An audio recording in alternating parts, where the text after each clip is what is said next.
श्री गुरुदेव दत्त. श्री नवनाथ भक्तिसार अध्याय 16. कानिफनाथ व गोरक्षनाथांची भेट. कानिफनाथांचे गोपीचंद राजाकडे आगमन.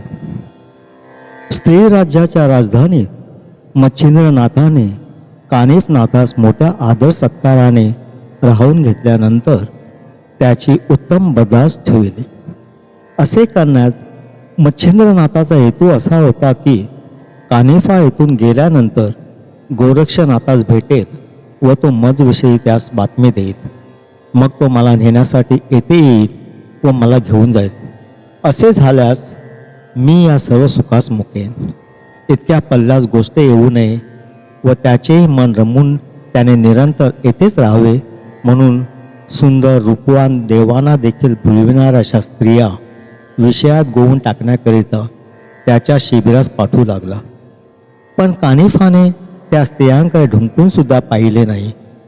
कानिफापुढे स्त्रियांचे तेज पडत नाही. त्याचा हिरमोड होऊन त्या रडत परत येतात. असे वर्तमान मच्छिंद्रनाथा समजल्यावर त्याच्या शिष्यानं विषयात गोवून टाकण्याला सांगितले. पण शिष्याजवळही स्त्रियांचे काही चालले नाही. त्या इलाज करून थकल्या, पण त्यांचा हेतू सफल झाला नाही. महिनाभर राहून कानिफाने मच्छिंद्रनाथापाशी जावयास आज्ञा मागितली. ती त्याने बिनतक्रार दिली. तेव्हा हत्ती, घोडे, पालख्या, उंची वस्त्रे, तंबू, राहुट्यादी पुष्कळ देऊन हिरे, मानके, सुवर्ण व पैसा विपुल दिला. अशा मोठ्या लवाजमानीशी मच्छिंद्रनाथाने कानिफाची रवानगी करून दिली. कानिफा तेथून निघून तीर्थयात्रा करीत चालला. तो जेथे जेथे जाई तेथे तेथे त्याचा उत्तम प्रकारे आदर सत्कार होई. पुष्कळ लोक त्याचे शिष्य झाले. जो तो त्याची वाखाणणी करी व मोठ्या हौसेने दूरदूरचे लोक येऊन आपापल्या गावास मोठ्या सन्मानाने त्यास घेऊन जात. त्याचविषयी लोकांच्या मनात पूज्य बुद्धी उत्पन्न होऊ लागली. अशी त्याची कीर्ती पसरत हिला पट्टणातही त्याच्या नावाचा डंका बराच गाजला. तेव्हा गोपीचंद राजाने दूत पाठवून नाथाचा समाचार आणविला. त्याच्या ऐश्वर्याची दूताने राजापाशी फारच स्तुती केली. इकडे गोरक्षनाथ जगन्नाथाहून तीर्थयात्रा करीत फिरत असता त्याची व कानिफाची एका अरण्यात भेट झाली. उभयतांनी आदेश केला. मग कानिफाने गोरक्षास भरजरी गालिच्यावर बसविले. त्यावेळी गोरक्षनाथाची विद्या कशी काय हे पाहावे असे कानिफाच्या मनात येऊन त्याने गोष्ट काढिले की त्या पलीकडील आम्रवृक्षावर जी मधुर फळे पक्व झालेली दिसत आहेत त्यातून थोडीशी आणविण्याचे माझ्या मनात आहे. ते ऐकून गोरक्ष म्हणाला, कशाला इतका खटाटोप? आपल्याला काही गरज नाही. तेव्हा कानिफा म्हणाला, खटपट कशाची आले आहे त्यात? आता शिष्य पाठवून ते आंबे तोडून आणवितो. हे ऐकून गोरक्ष म्हणाला, इतका यत्न करण्याचे काय कारण आहे? आता शिष्य जवळ आहेत म्हणून त्यांच्यापासून आणवाल. पण कोण वेळेस शिष्य जवळ नसेल तर आपण कसे करावे? आपल्या विद्येच्या प्रभावाने फळे तोडून विद्येचा प्रताप व गुरुचा प्रसाद उजेडास आणावा व फळे खाऊन आत्मा संतुष्ट करावा. तेव्हा कानिफाने सांगितले की जर अशी तुमची मर्जी आहे तर मग मी गुरुच्या कृपेने आता फळे आणतो.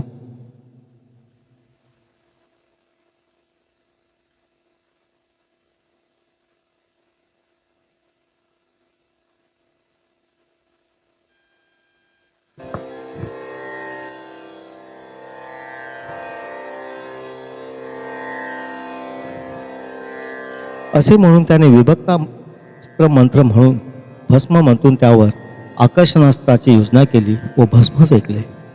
त्यामुळे पिकलेले सर्व आंबे झाडावरून त्याचे जवळ येऊन पडले. मग सर्वांनी ते आंबे खाल्ले व हात धुतल्यानंतर गोरक्षनाथाने मनात विचार केला की कानिफाने आपले कर्तृत्व तर मला दाखविले, तेव्हा आपणही यास थोडासा चमत्कार दाखवावा. असे विचार करून कानिफास तो म्हणाला की तुम्ही माझा पाहुणचार केलात. आता मी काही फळे आणतो तर ते खाऊन आपण तृप्त व्हावे. कानिफाने त्याचे बोलणे मान्य केले. मग गोरक्षनाथाने आकर्षण शक्ती व विभक्तास्त्र जपून भस्म फेकताच एका लवंगनातील तरतेची फळे येऊन जवळ पडली. ती मधुर फळे खाऊन सर्व तृप्त झाले. मग गोरक्षनाथाने मुद्दाम गोष्ट काढिले की ही शिल्लक राहिलेली फळे पुन्हा परत झाडावर नेऊन डहाळीत चिटकावी. तेव्हा कानिफा म्हणाला, ही गोष्ट अशक्य होय. त्यावर गोरक्ष म्हणाला, निस्सिम गुरु बघतास काही अवघड नाही. तो दुसरा ब्रह्मदेवही उत्पन्न करील. अशा प्रकारचे पुष्कळ दृष्टांत देऊन म्हणाला, मी माझ्या सद्गुरूच्या कृपेने पाहिजे ते करीन. हे ऐकून कानिफास राग आला. तो म्हणाला, मी तुला व तुझ्या गुरुला जाणतो. तो नरकात पिचत पडला आहे. स्वतःला योगी असे म्हणून तो स्त्री राज्यात रतिविलासात निमग्न होऊन गेला आहे. ब्रह्मदेवाला शक्तीन समजून मोठमोठाल्या चढाचढीच्या गोष्टी तू करीत आहेस, पण ही सर्व प्रौढी सोडून देऊन मार्गस्थ हो. अशा प्रकारचे उपमर्दाचे पुष्कळ भाषण ऐकून घेतल्यानंतर गोरक्षनाथ म्हणाला, तू भ्रमिष्ठासारखा भाषण करतोस. तुझा गुरु जालंधरनाथ दिनासारखा आज 10 वर्ष घोड्याच्या लेदीत पडला आहे. सुटून जाण्याचे त्याच्या अंगी सामर्थ्य नाही म्हणून पुसतो आहे. गौड बंगाल देशात हेलापट्टणच्या गोपीचंद राजाने वस्तादगिरी करून त्यास खाचेत पुरून वर घोड्याची लीट टाकून अगदी बेमालूम टाकेले. शाबास त्या राजाची. माझा गुरु अशा प्रतीचा नव्हे, हे ब्रह्मांड हलवून टाकेल असा त्याचा प्रताप आहे. त्याच्या कृपेने तुला आताच चमत्कार दाखवतो पहा. असे म्हणून संजीवनी मंत्र म्हणून भस्म फेकताच ते उरलेले फळे जागच्या जागी जाऊन लटकू लागले. ते पाहून कानिफा चकितच झाला. त्याने निर्भिमाने गोरक्षाजवळ जाऊन त्याची वाहवा केली व प्रेमाने त्यास आलिंगन दिले आणि म्हटले की आपल्या भाषणाने मला आज एक मोठा फायदा झाला. तो हा की माझ्या जालंधर गुरुचा शोध लागला. मग गोरक्षनाथ म्हणाला, गोष्ट खरी आहे. माझ्या योगाने जसा तुला तुझ्या गुरुचा शोध लागला तसा तुझ्या योगाने माझा मच्छिंद्रनाथ गुरुचाही मला शोध लागला. आजचा योग फारच उत्तम आला असे बोलून त्याने एकमेकास नमस्कार केला. मग गोरक्षनाथ स्त्री राज्याकडे व खानिफनाथ हेलापट्टणास चालला. आपला गुरु जालंधरनाथ यास गोपीचंद राजाने पुरून टाकल्याची बातमी कळता क्षणीच कानिफाच्या मनात क्रोधाग्नी उत्पन्न झाला व केव्हा सूड उगवीन असे त्या झाले होते. तो आपल्या 700 शिष्यांसह हेलापट्टणच्या अरण्यात येऊन राहिला. कानिफा आल्याची बातमी लागताच गोपीचंद राजाने त्यास सामोरे जाण्याचा निश्चय केला. त्याने कानिफाचा लौकिक ऐकलेला होताच, त्यामुळे अंतःकरणापासून त्यास गुरु करण्याचे राजाच्या मनात भरले होते. स्वतःबरोबर हत्ती, घोडे, उंट, पालख्या, गाड्या, तंबू, डेरे, राऊटा वगैरे घेऊन मोठ्या वैभवाने 700 शिष्यासह वर्तमान कानिफनाथ देश पर्यटन करीत होता. कानिफनाथ नगरात आणाव्यास राजा आपले 700 सरदार व असंख्य फौजेनशी मोठ्या दिमाखाने जात असता वाटेमध्ये तो प्रधानच म्हणाला की प्रारब्ध योगे करून या नगरास आज महान सिद्ध पुरुषाचे पाय लागले आहेत. त्या अर्थी यास गुरु करावा असे माझ्या मनात आले आहे. हा गुरु मला योग्य असाच आहे व माझ्या वैभवाप्रमाणे याचेही वैभव आहे. नाहीतर आमच्या मातोश्रीने जो गुरु केला तो अगदी कंगाल घाणेरडा असा होता. मी राजा आहे. माझ्या पंक्तीस बसणारे राजे लोकच योग्य होत. तो जालंधर पिशाच्या समान भटकणारा घाणेरड्या जागेत राहणारा व दरिद्री असा माझ्या आईने गुरु केला. परंतु कोणतीही गोष्ट करावायची ती सारासार विचार करूनच केली पाहिजे. मस्तसारख्या राजाला गुरु करावायचा म्हणजे तो असाच ऐश्वर्यवान असला पाहिजे. हा कानिफा मला योग्य गुरु वाटला आहे. असे बोलून राजा मोठ्या समारंभाने कानिफास आणाव्यास गेला. कानिफनाथाने गोपीचंद राजास पाहिले मात्र तोच त्याचा क्रोधरूपी अग्नी भडकून गेला. परंतु विवेक करून त्याने क्रोध आवरून धरला. त्याने त्यावेळेस असा विचार केला की जर आपण ह्यास आता शाप देऊन भस्म करावे तर आपणास त्याच्यापासून मोठा कार्यभाग साधून घ्यावायचा आहे. तो तसाच राहून जाईल. तशात गुरुची कोणत्या ठिकाणी कशी काय अवस्था केली आहे ती आपणास पुरी माहीत नाही. यास्तव याच्याकडून गुरुची माहिती करून घेऊन नंतरच या शिक्षा करावी अशा विचाराने राग आवरून धरून तो अगदी शांत झाला. इतक्यात गोपीचंद राजा अगदी जवळ जाऊन कानिफाच्या पाया पडला. नंतर उभा राहून हात जोडून दीनवाणीने विनंती करू लागला की महाराज, दैवयोगाने मला अनाथासनात करावयासी आपल्या कृपारूपी गंगेचा ओघ आज मजेके वळला आहे. राजा याप्रमाणे बोध प्रकारे बोलत असता तिकडे कानिफाचे पूर्ण लक्ष होते. राजाशी सलगी ठेवण्याचा विचार त्याने प्रथम मनात आणलाच होता. तशाच राजाच्या लीन भाषणाने कानिफास आनंद होऊन त्याने राजाचा हात धरून त्यास आपल्या शेजारी बसविले. मग क्षेम कुशल विचारल्यानंतर त्याने राजास म्हटले की राजा, तुझ्या हातून एक मोठे अनुचित कर्म घडले आहे, परंतु तुझे सबळ भाग्य फळास आले म्हणून माझे चित्त शांत झाले. नाहीतर यावेळेस मोठा अनर्थ होऊन तुझ्या प्राणावर प्रसंग येऊन ठेपला होता. आता गावात ते सर्व वृत्तांत निवेदन करीन. मग राजा त्यास पालखीत बसून राजवाड्यास घेऊन गेला. त्याने आज सुवर्णाच्या आसनावर बसविले. षडोपचारांनी त्याची यथाविधी पूजा केली, वस्त्रेभूषणे दिली व अनुग्रह करण्यासाठी त्याची विनवणी करू लागला.